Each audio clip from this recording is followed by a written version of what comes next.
Big bad and grey sound. Judgment yard. On the move. Begin. One Voice Productions. Everton Benny, CJ Flavor.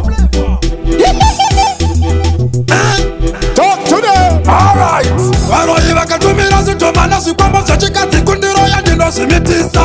Vakatumira sisi vandipa muriwo, vakatumira nenyoka ndotorova riri gango. Varoi vanouya nenyama kuhope sori yandihle nyama ndodya murivo namapotato. Asi mukauya nechambangoma nedoro ndinoroyeka nekuti ndinoda kudhakwa. Ndokusaka ndisingaroyeke, ndokusaka ndisingaroyeke varoi ndowachisa. Vanondikwata ndovapedzera, vanondikwata ndovapedzera varoi ndowachisa.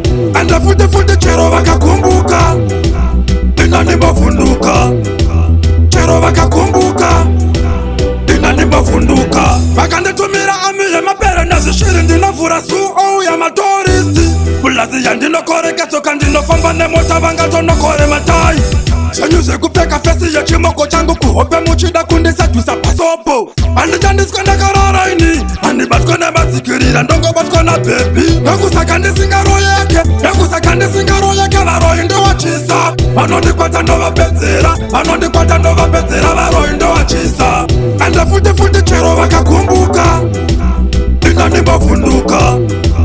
Chero vakakumbuka, ina ndimavhunduka. Varoi vakatumira zvitomana zvikwambo zvechikadzi kundiroya ndinozvimitisa.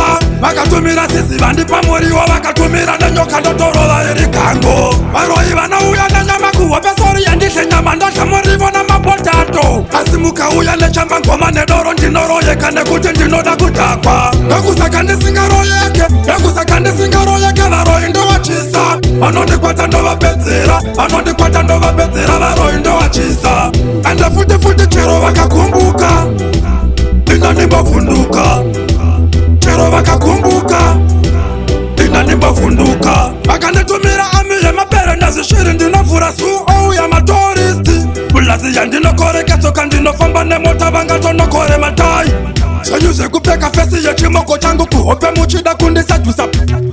Handichandiswa ndakarara ini, handibatwa nematsikirira ndongobatwa nabhebi. Ini ndini muroi mukuru, ndaroya ritimura vachiverengo. Ende futi chero vakakumbuka, ina ndimavhunduka. Chero vakakumbuka, ina ndimavhunduka. Mukatumira zvidhoma zvenyu kunoku kana zviri zvechirume ndozviendesa kuchimu. Zvinoswera zvamandimba angu maraundzo.